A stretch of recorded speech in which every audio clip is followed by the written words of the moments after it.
आखिरकार इतने डिले के बाद मैट रीव्स की द बैटमैन रिलीज हो ही गई। जब से इस मूवी की अनाउंसमेंट हुई थी, मेरे दोस्त और हमारी फिल्म कम्युनिटी दो हिस्सों में बट चुकी थी। पहला हिस्सा जो कि कह रहा था आरपी भैया इस रोल के लिए सही नहीं है, वो बैटमैन के कैरेक्टर को बिगाड़ देंगे, उनसे ये हैंडल नहीं हो पाएगा। और दूसरा हिस्सा जिसमें सभी लोग सिर्फ एक ही लाइन कह रहे थे, just wait for the film. आप कौन से हिस्से से हैं ये मुझे कमेंट्स में जरूर बताइएगा।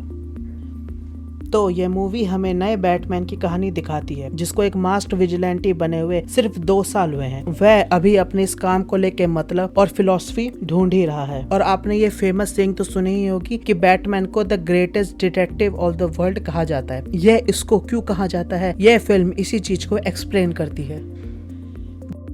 बैटमैन के राइटर्स ने कमाल काम किया है। फिल्म अपने डिटेक्टिव लाइन को पकड़ के चलती है और इसी में कैरेक्टर इंट्रोड्यूस करती है। फिल्म कहीं भी रश्ड फील नहीं होती। हर कैरेक्टर को प्रॉपर टाइम और डायलॉग्स दिए गए हैं, जिससे हमें उनकी हिस्ट्री, उनके पॉलिटिक्स, उनके रिलेशंस समझ में आ सके। साथ ही अपने मेन कैरेक्टर बैटमैन को राइटर्स ने बहुत अच्छे से डिजाइन किया है। भले ही वो ब्रूस वेन हो जो अभी अपने पेरेंट्स के मरने के सदमे में है, उससे उभरने की कोशिश कर रहा है, या फिर वो बैटमैन हो जो कि एक साइकोपैथ सीरियल किलर को ढूंढ रहा है। इन दोनों के एडवांटेजेस और डिसएडवांटेजेस दोनों को ही राइटर्स ने बहुत खूब दिखाया है। बैटमैन एक विजिलेंटी है और आपको पता ही होगा कि वो रात में क्रिमिनल से लड़ता है। रात में इस वर्ड को ध्यान से रखिए, क्योंकि ये 3 घंटे की फिल्म सिर्फ रात में हुई कहानी हमको दिखाती है। और मूवी के डायरेक्टर ने इसी चीज को अच्छे से फिल्माया और रिप्रेजेंट किया है। फिल्म को इतना डार्क रखने का एक फायदा हुआ है कि बैटमैन कब कहां से आ जाए इसकी क्यूरियोसिटी हमेशा बनी रहती है। सिनेमेटोग्राफर ने भी इस फिल्म को अच्छे से शूट किया है। एक्शन सीक्वेंस, चेस सीक्वेंस सभी को रियल टाइम में दिखाया है, जिसका इम्पैक्ट बड़े अच्छे से होता है। फिस्ट फाइट्स को भी रियल टाइम में दिखाया है, जिससे आरपी भैया के बैटमैन को इतना ब्रूटल क्यों कहा जा रहा है इसका हमें पता चलता है।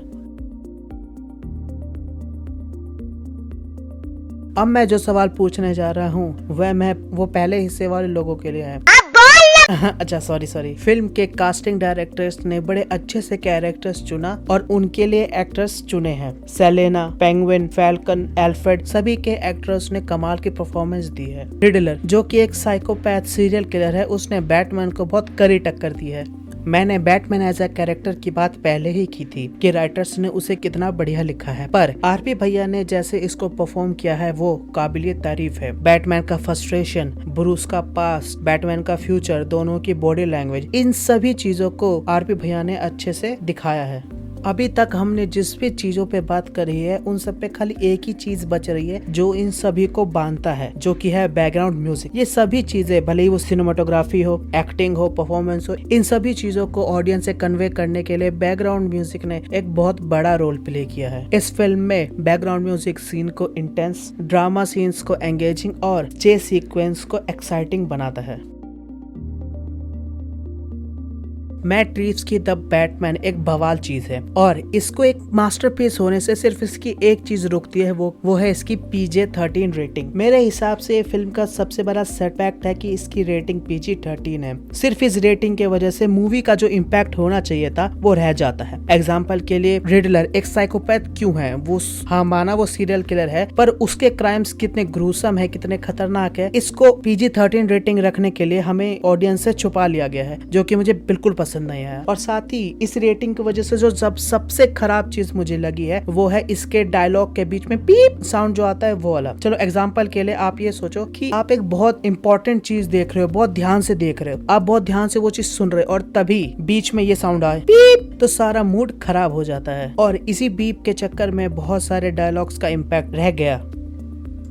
जब मैं थिएटर में ये मूवी देख रहा था तो मैंने इसके कलर ग्रेडिंग को लेके बहुत सारे कमेंट सुने, कुछ अच्छे कुछ बुरे, ठीक है। उसमें ज्यादातर कमेंट ये थे कि फिल्म कुछ ज्यादा ही डार्क है, तो तब जाके मुझे एहसास हुआ कि हाँ ये नॉर्मल फिल्म से कुछ ज्यादा ही डार्क। तो ये मुझे तो प्रॉब्लम नहीं लगी, पर कुछ लोगों को ऐसा लग सकता है तो देख लेना। बाकी इस फिल्म में 1-2 किसिंग सीन है, तो पेरेंट्स के साथ देखना है या नहीं देखना ये तुम डिसाइड कर लेना। तो डीसी और बैटमैन के कट्टर वाले फैन तो इसे देखेंगे ही, पर जो डीसी के फैन नहीं है वो भी इस फिल्म को एक बार जरूर देखें। ये सुपर हीरो जॉनर में एक बहुत हटके और एक नई एक्सपेरिमेंट वाली मूवी है, तो आपको इसको एक ट्राई जरूर देना चाहिए।